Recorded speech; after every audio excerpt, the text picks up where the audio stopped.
귀한 찬양 감사합니다. 연일 날씨가 무덥습니다. 여러분 어떻게 건강하게 잘 지내시나요? 무더위도 감사. 왜 감사합니까?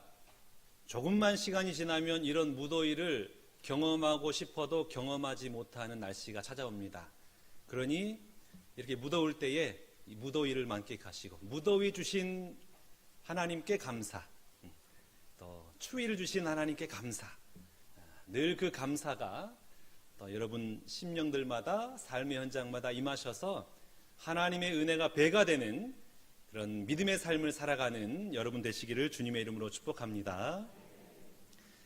우리는 이 무더위에 나가는 것만 해도 힘든데 이 올림픽에 참가했던 선수들은 참 그렇게 열심히 뛰어다니고 메달을 따기 위해서 참 열심히 이렇게 운동하는 것을 보게 됩니다.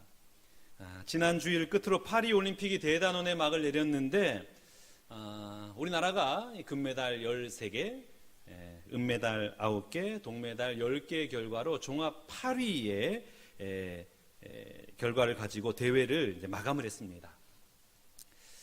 파리 올림픽을 하면서 우리의 눈에 가장 띄는 건축물이 있었는데 파리 하면 생각나는 건축물이 뭐가 있습니까? 에펠탑이 생각나잖아요. 파리 하면 에펠탑이. 이 에펠탑은 프랑스 혁명 100주년을 기념하기 위해서 건설된 기념비입니다. 파리 올림픽 프랑스가 이번에 프랑스에 올렸고 다음 올림픽은 미국에서 열리게 되는데 미국 하면 상징되는 건축물 있죠. 그 뭐가 있을까요? 자유의 여신상이 있잖아요. 이 자유의 여신상은 프랑스가 1886년 미국 독립 100주년을 기념해서 선물한 기념비입니다. 그래서 자유의 횃불을 든 이 여신상의 모습을 보면서 자유와 민주주의의 의미를 이제 되새기게 만들려고 자유의 여신상을 세운 것이죠. 지난주 목요일은 우리 민족이 일제의 치하로부터 해방된 광복절이었는데 수원에 가면 제암리 3.1운동 순국 기념관이 있습니다. 이곳은 1919년 4월 15일 일본에 의해서 학살된 제암리 사람들의 믿음과 애국정신을 기념하기 위해서 세운 기념관이에요. 그리고 이스라엘에 가면 아주 유명한 박물관이 있죠. 야드바셈 박물관이 있습니다. 이 야드바셈은 제2차 세계대전 당시에 나치의 만행을 온 세상에 고발하고 이스라엘 사람들의 그 죽음을 기억하기 위해서 만든 기념관이 야드바셈이에요. 이 기념관 벽에는 이런 글이 새겨져 있습니다. 용서하라. 그러나 잊지는 마라. 저들의 만행을 용서하자. 그러나 잊지는 말자. 왜냐하면 이런 일들이 다시는 반복돼서는 안 되기 때문이다. 용서해라. 그러나 잊지는 말라. 역사를 잊은 민족은 미래가 없다라는 말이 있습니다. 역사를 기억하지 않고 오히려 역사를 왜곡하고 역사를 지워버리고 한다면 그 나라와 그 민족은 미래가 없는 거예요. 그래서 각기 모든 나라마다 역사를 기억하고 잊지 않기 위해서 기념관을 세우고 기념탑을 세웁니다. 그 시대를 위할 뿐만 아니라 다가오는 다음 세대에게도 그 아픈 역사, 그 역사를 꼭 기억하라고, 잊지 말라고, 다시는 반복하지 말라고 이것을 위해서 기념관을 세우고 기념비를 세우는 것입니다. 오늘 본문 말씀을 보면 여호수아와 이스라엘 백성이 기적적으로 요단강을 건넜어요. 여러분 한번 생각을 해보세요. 40년 동안 광야 생활했어요. 얼마나 고생했습니까? 이제 요단강을 건너가지고 하나님이 약속하신 그 가나안 땅 들어가는 길목에 서 있는 거예요. 얼마나 흥분이 되고 얼마나 감격이 되겠어요. 정말 하나님이 약속하신 그 가나안 땅에 우리가 들어가나 보구나. 얼마나 감격했겠어요. 그런데 이렇게 감격하고 있는 이스라엘 백성을 향하여 하나님께서 여호수아에게 이렇게 말씀하세요. 3절 말씀 봐보겠습니다. 그들에게 명령하여 이르기를 요단 가운데 제사장들의 발이 굳게 선 그곳에서 돌 12를 택하여 그것을 가져다가 오늘 밤 너희가 유숙할 그곳에 두게 하라 하시니라. 하나님이 무엇을 명령하시냐면 제사장들이 서 있는 그곳, 지금 요단강에 서 있는데 그곳에 12돌을 취해 가지고 길갈, 너희가 유숙할 길갈에 기념비를 세우라는 거예요. 그리고 9절 말씀 한번 봐보겠습니다. 여호수아가 또 요단 가운데 곧 언약궤를 맨 제사장들의 발이 선 곳에 돌 12를 세웠더니 오늘까지 거기에 있더라. 또 하나의 명령이 있었어요. 그 명령은 무엇이냐면 제사장들이 서 있는 요단강에 돌 12를 취해 가지고 그곳에 기념비를 세우도록 한 거예요. 그러니까 그들은 요단강 안에 하나, 그리고 요단강 밖에 하나, 이렇게 두 개의 기념비를 세운 겁니다. 왜 두 개의 기념비를 세웠을까요? 그 의미가 무엇일까요? 첫 번째, 나는 죽고 하나님의 백성으로 다시 태어났음을 기억하라라는 것입니다. 나는 죽고 하나님의 백성으로 다시 태어났음을 기억하라. 오늘 본문 18절 말씀 한번 봐보겠습니다. 여호와의 언약궤를 맨 제사장들이 요단 가운데에서 나오며 그 발바닥으로 육지를 밟는 동시에 요단물이 본 곳으로 도로 흘러서 전과 같이 언덕에 넘쳤더라. 여러분, 이스라엘 백성이 건너온 요단강은 어떤 곳이었어요? 물이 언덕에 넘치는 곳이었습니다. 그런데 하나님께서 기적을 베푸셔서 요단강을 가르게 하시고 요단강 땅을 마른 땅이 되게 하셔서 이스라엘 백성이 안전하게 건넜어요. 다 건너니까 원래의 모습인 물이 언덕에 넘치는 강이 된 거예요. 왜 하나님께서 요단강 안에 기념비를 세우라고 하셨을까요? 너희의 옛사람은 저 기념비와 함께 이미 요단강에서 죽었음을 기억해라. 죽은 거예요. 건널 수 없는 요단강, 하나님이 계시지 않았다면 너희들도 저 비석과 같이, 저 기념비와 같이 요단강에 빠져 죽은 목숨이다. 그러니 믿음 없는 옛사람, 미움과 증오의 옛사람, 혈기의 옛사람, 음란의 옛사람, 부도덕과 불순종과 불신앙의 옛사람은 요단강에 수장되었음을 기억하라. 이것을 위해서 요단강에 기념비를 세운 겁니다. 여러분, 오늘 우리가 예수를 믿는다는 것은 어떤 의미일까요? 내가 죽었음을 선언하는 거예요. 내가 죽었음을 선포하는 거예요. 나는 죽은 사람입니다. 우리가 너무나 잘 알고 있는 말씀, 갈라디아서 2장 20절 말씀 봐보겠습니다. 내가 그리스도와 함께 십자가에 못 박혔나니 그런즉 이제는 내가 사는 것이 아니요 오직 내 안에 그리스도께서 사시는 것이라. 이제 내가 육체 가운데 사는 것은 나를 사랑하사 나를 위하여 자기 자신을 버리신 하나님의 아들을 믿는 믿음 안에서 사는 것이라. 아멘. 예수를 믿는다는 것은 어떤 의미입니까? 내가 그리스도와 함께 십자가에 못 박히는 거예요. 십자가에 죽은 거예요. 죽었어요. 우리는 죽은 사람이에요. 마카리우스라는 수도사가 제자들에게 이렇게 말했습니다. 예수님처럼 죽지 않으면 예수님의 제자가 아니다. 그러니까 제자들이 물어봐요. 스승님, 죽는다는 게 도대체 어떤 의미입니까? 그러자 이 마카리우스가 제자들에게 이렇게 말을 합니다. 오늘 밤에 공동묘지에 가서 이 나쁜 놈들아, 이 못된 놈들아, 이 위선자들아, 이 약한 놈들아, 이렇게 소리쳐 보거라. 그래서 제자들이 스승의 말을 듣고 공동묘지에 가서 그렇게 하고 돌아왔습니다. 마카리우스가 묻습니다. 그들이 뭐라고 하더냐? 아무 대답이 없던데요. 그러면 이번에는 가서 훌륭하신 분들이요, 세상에서 가장 고귀하고 존귀하신 분들이요, 이렇게 한번 소리쳐 보거라. 그래서 제자들이 그렇게 하고 돌아왔습니다. 다시 묻습니다. 이번에는 뭐라고 하더냐? 이번에도 아무 말이 없던데요? 마카리오스가 이때 얘기한 거예요. 그것이 바로 죽었다는 것이다. 죽었다는 것은 뭐냐? 아무 반응하지 않는 거예요. 죽은 자는 말이 없습니다. 죽은 자는 싸우지 않아요. 다투지 않아요. 상처받지 않아요. 분노할 일이 없는 거예요.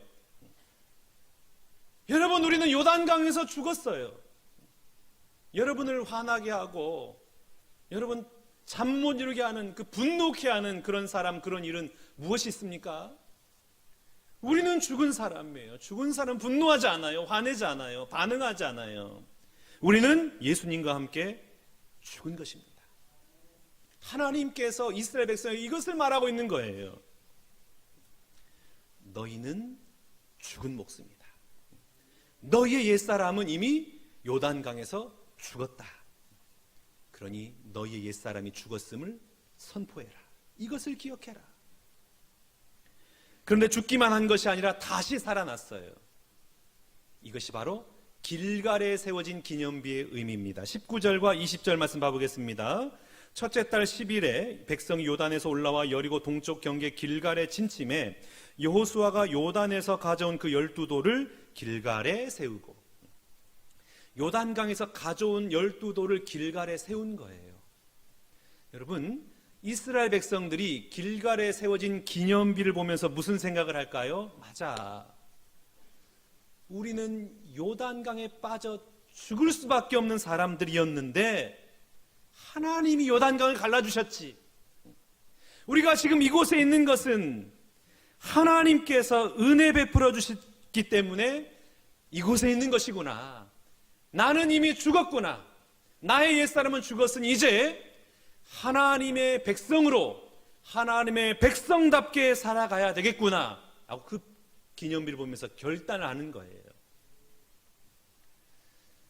여러분, 나는 죽고 하나님의 백성으로 이 땅을 살아가게 하는 원동력, 그건 어디에 있을까요? 오늘 나는 내 죄로 인하여 지옥에 갈 수밖에 없는 100% 죄인임을 인정하는 것입니다. 오늘 내가 죄인임을 인정을 하면, 아니 그것이 믿어지면 하나님의 은혜의 세계가 펼쳐지는 거예요.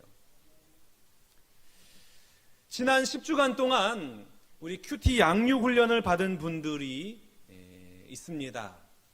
이분들이 양육훈련을 받으면서 말씀이 막 부딪히니까 자신의 죄가 보이고 자신의 이 죄인임이 믿어진 거예요. 내가 죄인임이 깨달아지니까 그동안 이 밉게만 보였던 남편이 그냥 사랑스럽게 보이더라는 거예요. 그냥 남편이 그냥 걸림돌이었는데 그냥 그 모습이 그냥 외로워 보이고 짠해 보이더라는 거예요.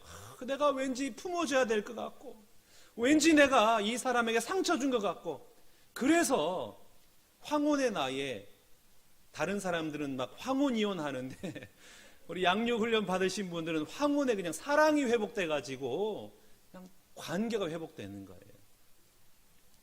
전에는 자녀가 문제인 줄 알았대요. 전에는 나와 함께하는 그 내 주변에 있는 사람들이 문제인 줄 알았는데 내가 죄인임을 인정하고 나니까 모든 문제가 나 때문인 것을 깨달은 거예요. 나 때문인 것을 깨달아요. 말씀이 그 영혼을 치니까 내 안에 있는 미움이 죽어버린 거예요. 말씀이 내 영혼을 치니까 증오와 분노가 죽어버린 겁니다. 그리고 하늘의 평화와 기쁨이 임한 거예요. 그래서 화낼 일이 없대요. 화가 안 난다는 거예요. 이게 바로 내가 죄인임이 깨달아지고 믿어지면 우리에게 주어지는 은혜입니다. 여러분, 이분들이 은혜를 받으니까 가장 덕을 본 사람이 누구냐면 남편들이 덕을 봤어요. 그냥 남편들은 평상시처럼 살아가는데 남편이 사랑을 받아요. 남편이 칭찬을 받고 남편이 존중을 받는 거예요. 가족들이 덕을 받아요.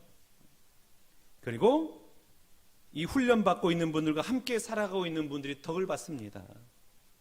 은혜의 세계가 열린 거예요. 혹시 우리 가운데 이 부부관계가 좀 안 좋으신 분들이 계시다면 다음에 양육훈련에 좀 함께 하시기 바랍니다. 여러분도 놀랄 정도로 자신이 변하는 것을 막 보게 될 거예요. 나의 옛사람은 죽고 하나님의 사람으로 태어나니까 은혜의 세계가 열리는 거예요. 이런 은혜가 오늘 예배하는 여러분 모두에게 임하시기를 주님의 이름으로 축복합니다. 인간은 망각의 동물이에요. 얼마나 자주 잊어버리는지. 잊어버려야 될 것은 마음에 새기고 잊지 말아야 될 것을 자꾸 잊는단 말이에요. 물고기의 기억력은 3초에 불과됩니다. 그래가지고 불과 수초 전에 물고 혼났던 미끼를 또다시 물어가지고 낚시에 걸린다 하잖아요. 쥐의 기억력도 3초라 그래요. 고양이에게 물려가지고 쥐구멍으로 도망갔다가도 3초가 지나면 방금 전 일을 잊어버리고 머리를 내밀다가 그냥 잡아먹히고 만다는 거예요. 기억하는 게 너무나 중요한 겁니다, 여러분. 우리는 기억해야 될 것을 너무나 쉽게 망각해서 어려움을 당할 때가 얼마나 많이 있습니까? 사랑의 특징이 뭔지 아세요? 사랑하면 기억하게 됩니다. 내가 어떤 사람을 사랑하면 기억하게 돼요. 그 사람의 취미, 그 사람이 좋아하는 것, 그 사람이 싫어하는 것 다 기억을 해요. 그래서 여러분, 기억할 뿐만 아니라 그것을 기억하려고 노력을 해요. 기억해야지, 인식해야지, 잊지 말아야지.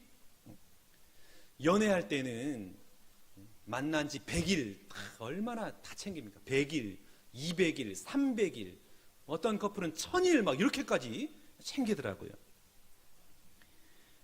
그런데 결혼하면은 배우자 생일을 잊어버려요.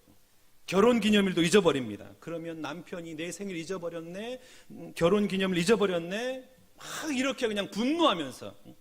여러분, 이렇게 치사한 것에 목숨 걸지 말고 생명의 주인 되신 예수님, 나를 살리신 그 십자가의 은혜를 기억하는 여러분 될 수 있기를 축복합니다.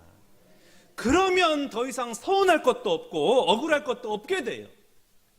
그 십자가의 은혜만 기억하면 모든 게 다 감사가 되는 것입니다.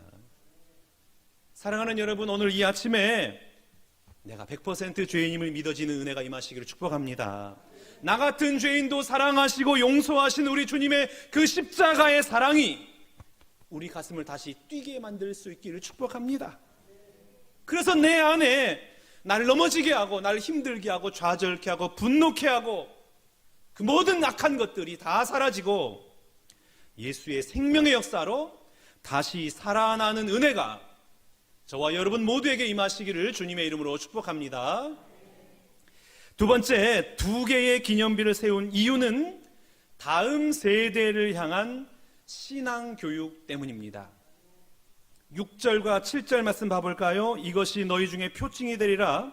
후일에 너희의 자손들이 물어 이르되 이 돌들은 무슨 뜻이냐 하거든 그들에게 이르기를 요단물이 여호와의 언약궤 앞에서 끊어졌나니 곧 언약궤가 요단을 건널 때에 요단물이 끊어졌으므로 이 돌들이 이스라엘 자손에게 영원히 기념이 되리라 하라 하니라. 아멘.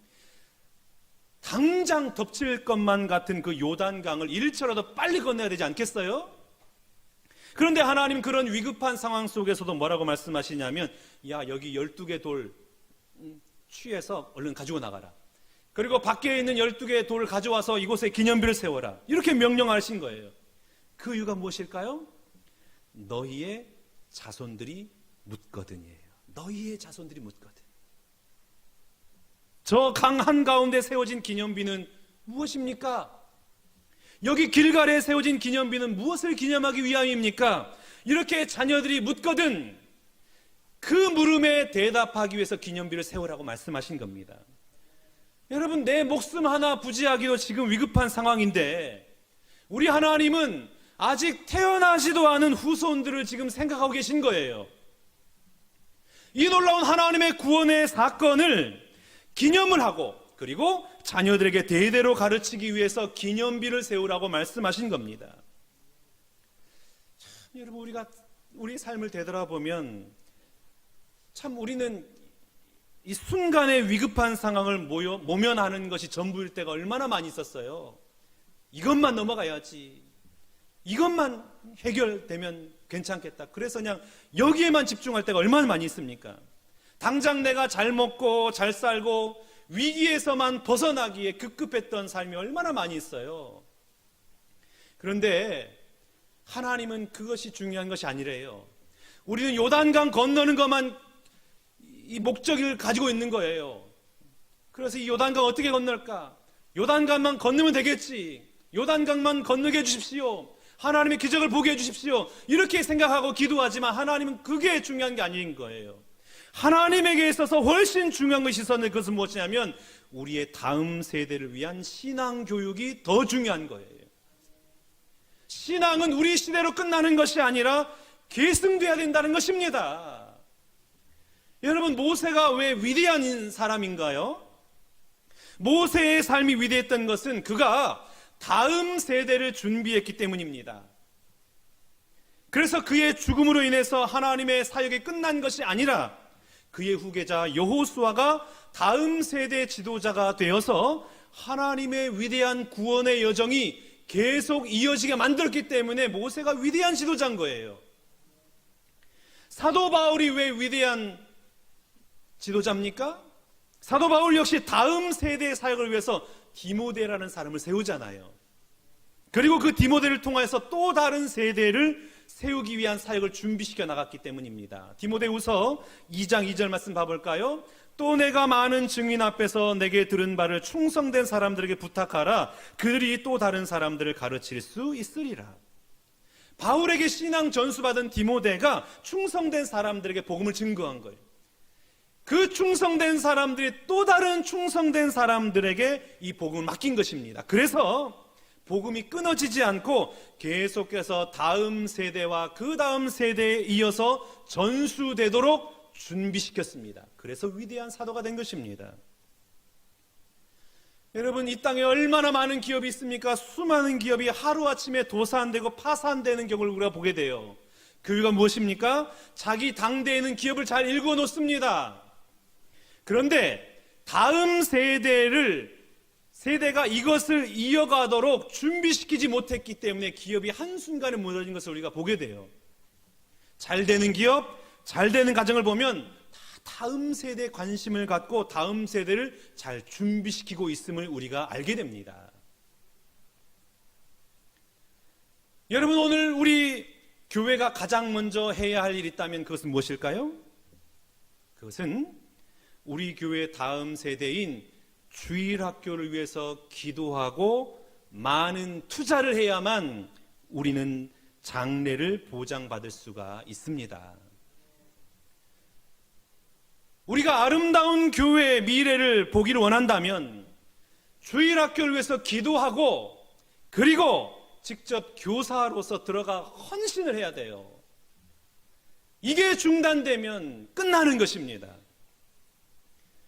그리고 우리 사랑하는 자녀들이 하나님의 교회 안에서 꿈을 꾸고 비전을 품고 하나님의 일꾼으로 준비되도록 더 좋은 환경과 여건을 마련해 줘야 되는 거예요. 우리 자녀들에게 가난을 주어야 되겠습니까? 가난 물려주면 안 되잖아요. 우리 자녀들에게 비좁고 열악한 환경을 주면서 나 때는 너희들보다 훨씬 더 안 좋은 환경에서 자라왔다. 너희는 양반인 줄 알아라. 이런 말들로 저들을 절망케 해서야 되겠습니까? 장마철만 되면요, 예배당으로 비가 새어 들어와서 예배가 중단이 되고, 겨울만 되면은 바닥이 차가워서 아이들이 어떻게 될까 걱정하는 교회에, 이런 교회에 여러분 미래가 있겠어요? 아이들이 교회에서 뛰놀 공간이 없어가지고 옆 건물 아파트 놀이터에서 놀다가 핀잔을 먹고 쫓겨나는데도 아무런 고민이 없고 아무런 준비도 하지 않는다면 우리 교회의 미래는 보나마나 아닌가요? 그걸 보고도 아파하지 않고요, 그걸 보고도 준비하지 않는다면 우리 교회가 도대체 미래는 어떻게 되겠습니까? 우리 자녀들이 더 좋은 환경 속에서 마음껏 예배하고 꿈을 키워나갈 수 있도록 투자하는 일을 해야 됩니다. 이 일을 진행할 때에 우리 신광교회는 미래가 있다라고 말할 수가 있습니다. 여러분, 우리 자녀들이 하나님의 교회에서 꿈을 키우고 비전을 품을 수 있도록 하나님을 온전히 예배하는 신앙을 물려주기 위해서 모든 수단과 방법을 동원해야 되지 않겠습니까? 동원해야죠. 23절 24절 말씀 봐보겠습니다. 너희의 하나님 여호와께서 요단물을 너희 앞에서 마르게 하사 너희를 건너게 하신 것이 너희의 하나님 여호와께서 우리 앞에 홍해를 말리시고 우리를 건너게 하심과 같았나니 이는 땅의 모든 백성에게 여호와의 손이 강하신 것을 알게 하며 너희가 너희의 하나님 여호와를 항상 경외하게 하려 하심이라 하라. 이 두 절 말씀을 통해서 계속해서 반복되는 단어가 무엇입니까? 너희의 하나님 여호와께서예요. 너희의 하나님 여호와께서. 우리가 운이 좋아서 살아남았다가 아닙니다. 우리가 노력해서 요단강을 건넜다가 아닙니다. 우리의 능력이 출중해서 오늘 이곳에 있는 것이다 라고 말하는 것이 아닙니다. 오직 너희의 하나님 여호와께서 하나님의 은혜로 우리가 요단강을 건넜고 오직 하나님의 은혜로 우리가 오늘 여기에 살아있다. 이것을 다음 세대에게 전수하라는 것입니다. 여러분 혹시 전도해 보셨나요? 전도하는 게 쉬워요? 어려워요? 어렵잖아요. 왜 어려울까요? 전도를 어떻게 하면 되겠습니까? 우리 교회 와봐. 우리 목사님 너무나 잘생겼고 너무나 좋아. 이런 걸로 전도하지 마세요. 그 말이 틀린 말은 아니지만 그런 걸로 전도하지 마세요. 우리 교회 너무 분위기가 좋아. 우리 여전도에 너무나 사랑이 많아. 우리 교회 식당 밥이 너무나 맛있어. 여러분 이런 걸로 전도하지 마세요. 하나님이 나에게 주신 은혜, 내가 받은 감동, 나를 변화시킨 그 하나님의 역사를 말해주는 것, 이게 전도입니다. 예수 안 믿으면 지옥 간다, 이것이 아니라 내가 예수 믿어서 무엇이 어떻게 변화되었는지, 예수 믿고 내 삶이 얼마나 복된지를 나누는 것, 이게 전도예요. 그러니 여러분 누가 전도할 수 있습니까? 교회 오래 다닌 사람이 전도하는 것이 아니에요. 직분자를 받아서 의무감으로 체면으로 하는 것이 아닙니다. 요단강을 건넌 기념비가 있는 사람, 하나님의 말씀을 통하여 내가 죄인임이 믿어지고 인정되는 사람, 예수님의 십자가의 보혈의 능력을 믿고 그 사랑에 감동된 사람만이 전도를 할 수 있는 거예요. 사랑하는 여러분, 여러분에게는 은혜의 기념비가 있습니까? 나를 변화시키고 내 심장을 뛰게 하고 구원의 감격으로 매일 눈물을 흘려야 했던 그 은혜와 그 감격과 그 감동이 여러분에게 있습니까? 아니면 그 기념비가 너무나 오래돼가지고 녹슬고 닳아서 없어버리진 않았습니까? 오늘 우리 안에 다시금 구원의 감격이 회복되기를 주님의 이름으로 축복합니다. 처음 주님 만났을 때 느꼈던 그 감동, 그 기쁨, 그 눈물이 우리에게 다시금 회복될 수 있기를 축복합니다. 우리 그랬잖아요. 돈이 없어도 행복하고요, 건강을 잃었어도 감사했고, 출세하지 못하고 성공하지 못했어도 복음 하나만으로도, 하나님 만난 것 그 자체만으로도 행복했던 그 시절이 있었잖아요. 그 시절이 여러분 가운데 다시 도래하시기를 주님의 이름으로 축복합니다. 우리는 하나님의 은혜로 살아가는 사람입니다. 하나님의 은혜로 살아가는 하나님의 백성입니다. 우리가 하루하루 살아가는 것은 다 하나님의 은혜예요. 은혜 아닌 것이 없어요. 오늘 내가 숨 쉬고 살아가 있는 것도 하나님의 은혜요. 오늘 우리가 이 자리에 앉아 있는 것도 하나님의 은혜요. 우리가 함께 찬양하고 예배하는 것도 하나님의 은혜입니다. 이런 사실을 자녀들에게 전수하는 거예요. 은혜의 기념비를 세우는 거예요. 아들아, 딸아, 나는 하나님의 은혜 아니면 못 산다. 하나님의 은혜 때문에 내가 여기까지 왔다. 그러니 너도 그 은혜 하나님 붙들고 이 땅을 살아가길 바란다. 은혜의 기념비를 세우고 자녀들에게 전수시키고 보여줘야 되지 않겠습니까? 사랑하는 신광의 성도 여러분, 은혜의 기념비를 세워서 자녀들에게 신앙의 유산을 물려주고 우리 다음 세대가 하나님을 잊지 않고 평생토록 하나님만 경외하는 하나님의 사람 되도록 영적 유산을 물려주는 우리 신광교회요. 그리고 여러분 모두가 다 되시기를 주님의 이름으로 축원합니다.